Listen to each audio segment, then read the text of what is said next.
Olá, seja muito bem-vindo. Este é o programa A Vida em Foco. A sociedade tem muitas perguntas. O Espiritismo tem respostas para os desafios da existência humana. Nosso programa levará você a refletir sobre as questões profundas que a vida nos propõe.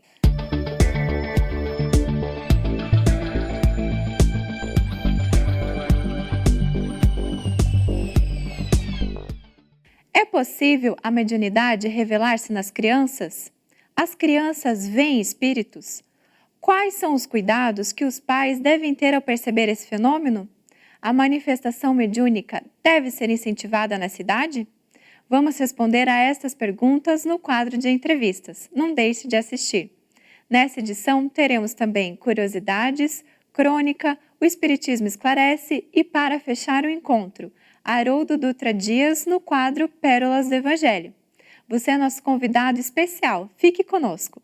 Confira agora a crônica da semana. Observando a natureza, notamos que os animais nos dão belas lições de proteção aos seus filhotes.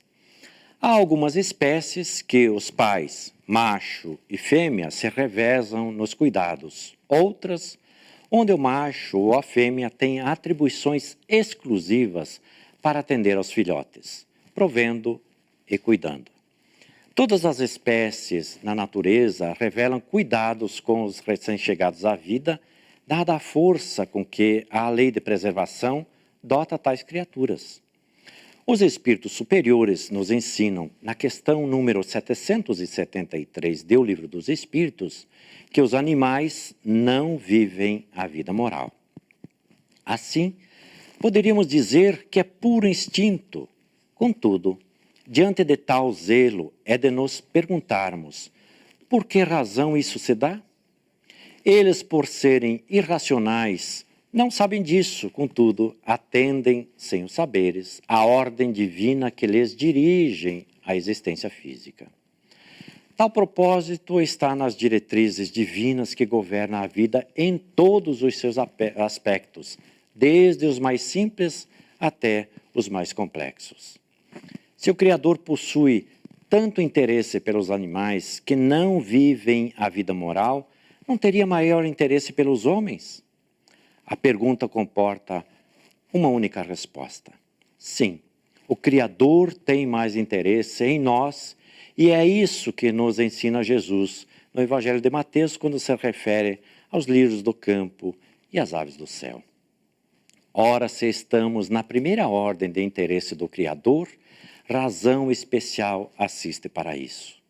Somos os seres inteligentes da criação. Vivemos a vida moral.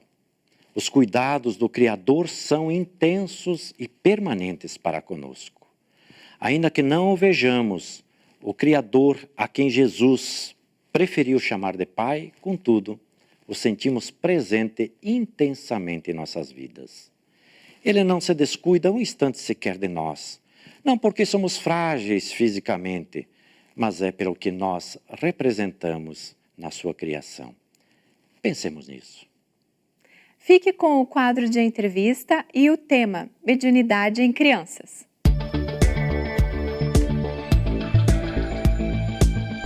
Olá, seja bem-vindo, seja bem-vinda. Começa agora o nosso quadro de entrevistas do programa A Vida em Foco. Conosco aqui hoje no estúdio, Daniel Dallagnol, cuja ficha de serviços prestados à divulgação do Espiritismo é bastante ampla. Daniel, seja muito bem-vindo de novo. Muito obrigado, Márcio.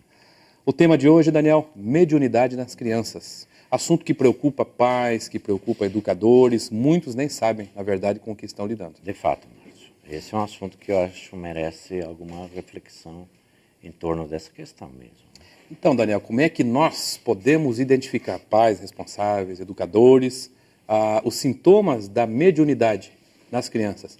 Primeiro diga o que é mediunidade também, né? No âmbito da doutrina espírita, a mediunidade é uma faculdade natural que se constitui numa possibilidade de relacionamento mais próximo, mais intenso com o mundo espiritual, através da escuta, né, dos espíritos, através da visão dos espíritos, através de um sem número de fenômenos que a espiritualidade pode provocar, inclusive nas crianças, né, a razão pela qual essa abordagem, ela tem um interesse, ela ganha um interesse fora dos domínios do mundo espírita propriamente, né? Vai para as escolas, vai para os pais leigos a respeito dessa questão, porque é um elemento, às vezes, perturbador no seio da família, a mediunidade nas crianças, porque ela, na sua grande maioria, está presente naturalmente no relacionamento com as crianças e tudo mais. Então, é um assunto que eu acho que merece uma reflexão. E quais são os sintomas, Daniel, que a gente pode identificar? Pois é. Normalmente, nas crianças, é aquela situação trazida com bastante regularidade quando a criança diz que conversa com o amigo invisível, né? Com outras crianças, ou vê pessoas da família, avós já desencarnados, né? Ou pessoas que não é do conhecimento dela, e que, pela natureza da espontaneidade da criança, precisa uma observação melhor dos pais. Porque, a rigor, a criança ela não tem a criatividade suficiente para se elaborar nesse campo e imaginar por ela mesma, sem estar observando o fenômeno acontecendo, e criar uma ideia falsa acerca dessa questão. Imaginemos o seguinte, que não tenha conhecido o avô que já desencarnou e ela relata a presença do avô conversando com ela, né? Quer dizer, é um fato incomum isto para uma criança, mas é muito mais comum do que se imagina o acontecimento em si mesmo. Então, os pais precisam olhar para a questão. Então, já que você falou que o fenômeno é muito comum, é bastante comum, aliás, por que com as crianças em particular esse fenômeno é mais comum, ou tende a ser mais comum do que com os adultos?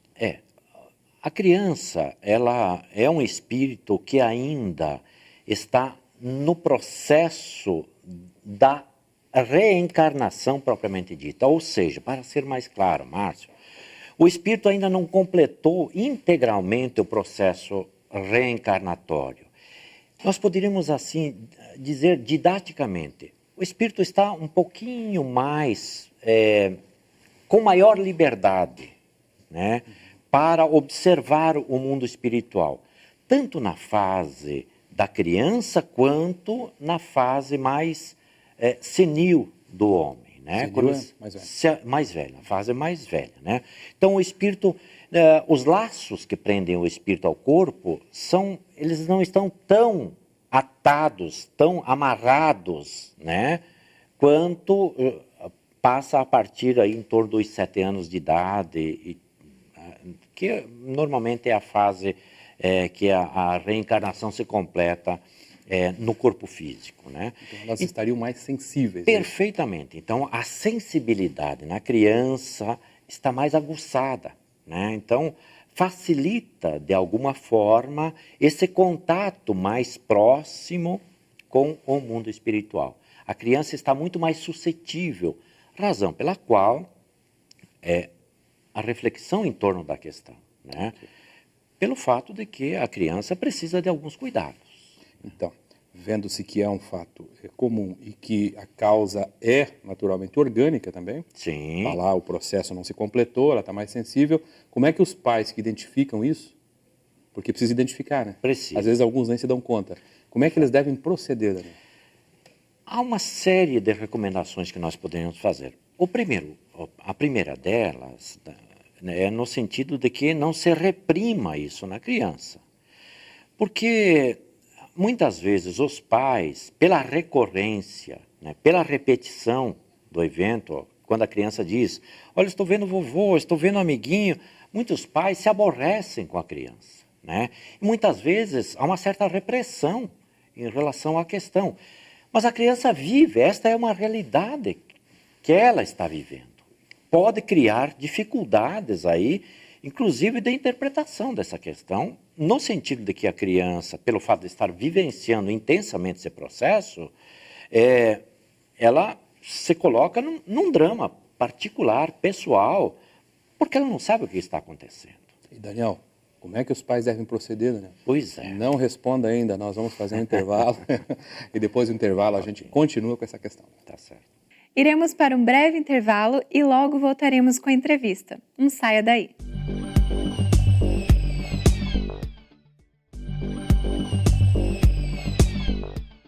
Você está assistindo o programa A Vida em Foco. Retornamos agora com a segunda parte da entrevista com o tema Mediunidade em Crianças. Ok, estamos de volta. Obrigado, Renata. Daniel, a pergunta que ficou, né, para a gente fechar aquela questão de como é que os pais devem proceder ao identificarem a mediunidade na criança, no filho.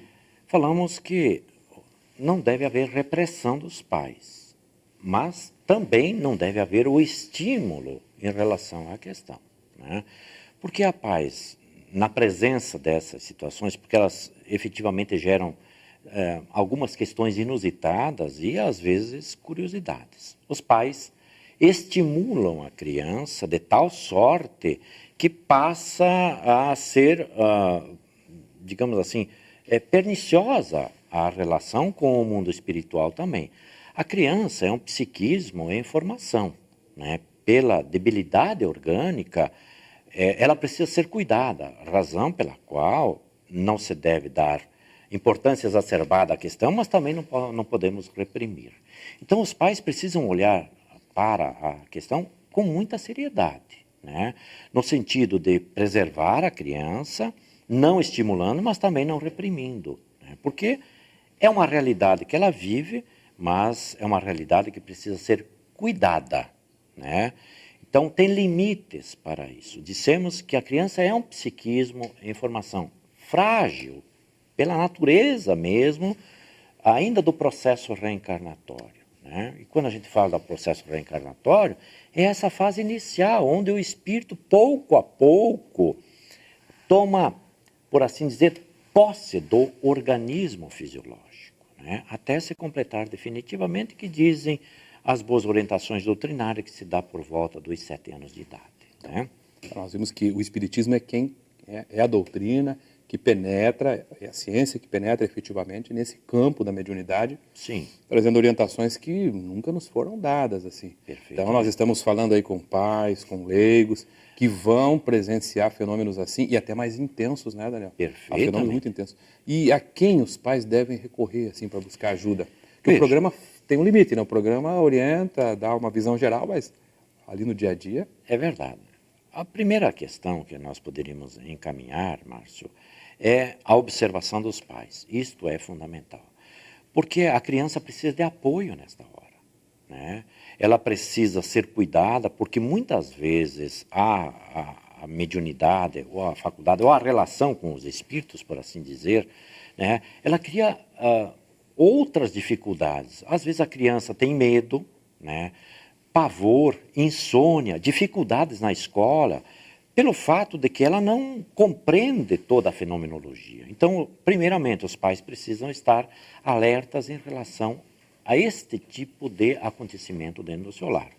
E devem tratar desse assunto com absoluta naturalidade, porque faculdade mediúnica é um fenômeno natural, não é nada de extraordinário. E se ela efetivamente apresenta faculdade, ninguém a pode retirar, né? Nenhuma criatura tem essa condição de retirar a faculdade da criança, né? Então, os pais precisam acompanhar esse processo. Veja, não é demais nós dizermos com absoluta serenidade que as instituições espíritas tratam dessa questão com absoluto critério, né? Não seria demais que os pais se aconselhem no âmbito das instituições espíritas qual é a melhor condição de cuidar da criança.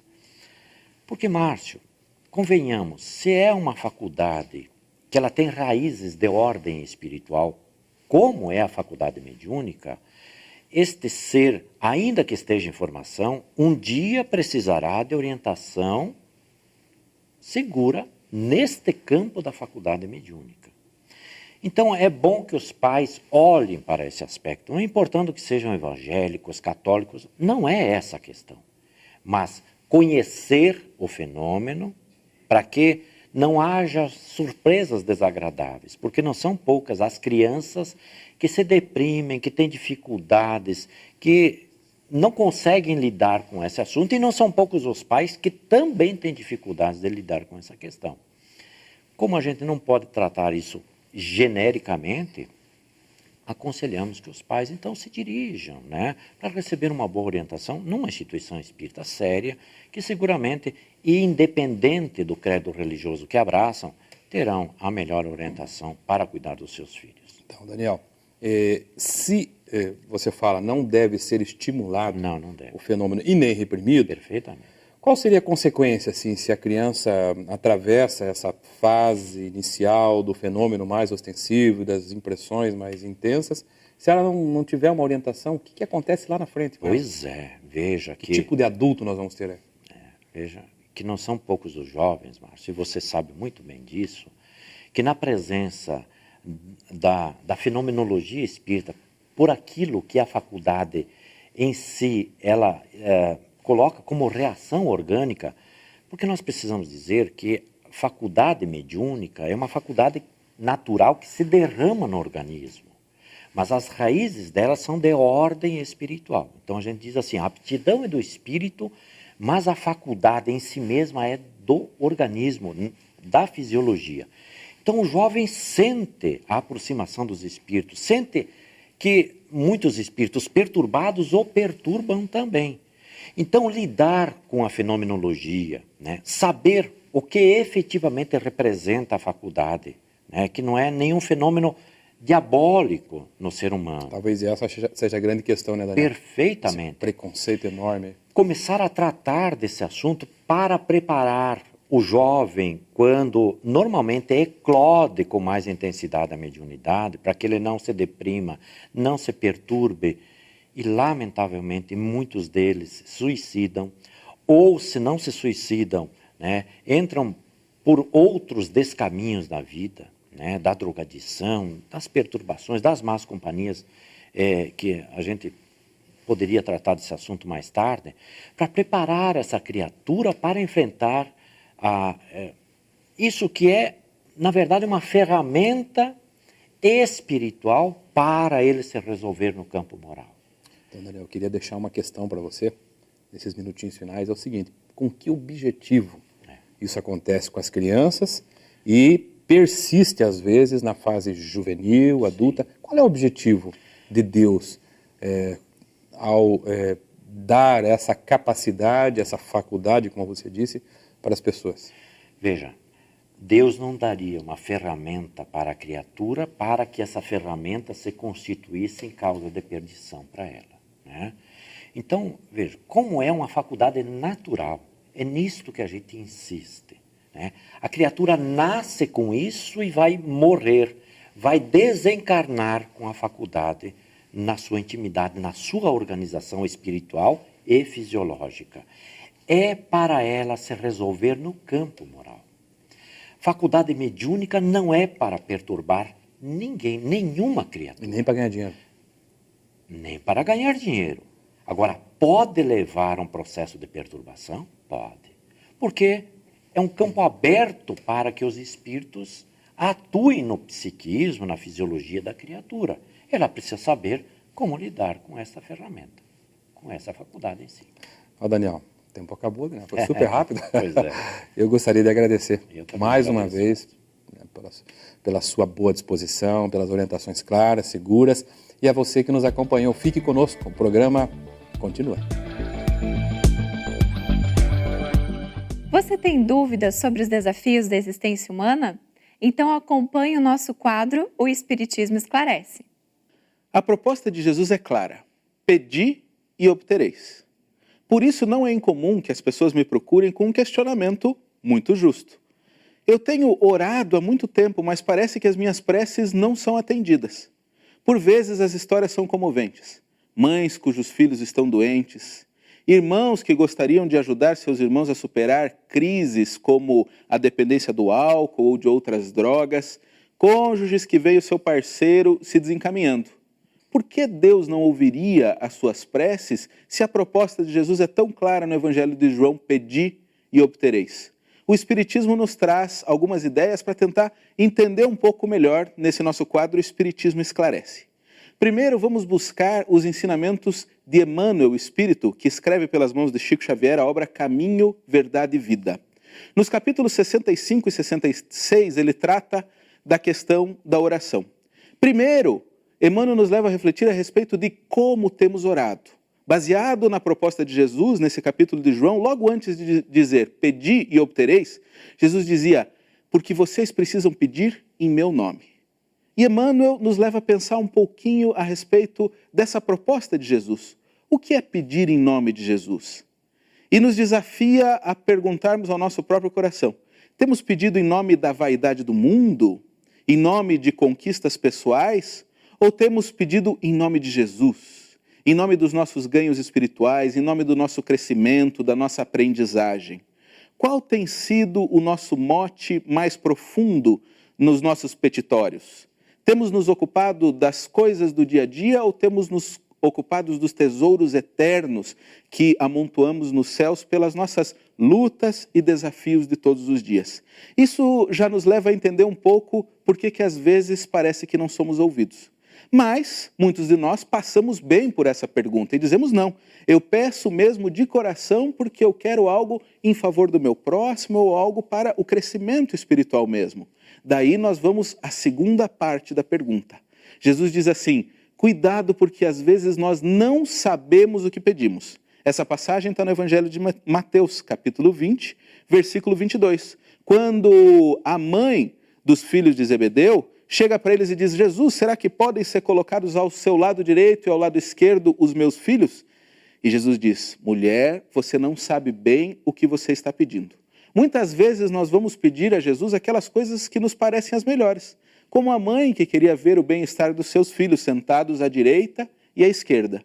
E Emmanuel, examinando esta frase de Jesus, nos diz que frequentemente nós queremos antecipar conquistas. Nós oramos a Deus pedindo sim, que nos ajude a superar determinadas provas, mas no fim nós queremos superá-las antes do tempo. As provas não estão na nossa vida por acaso.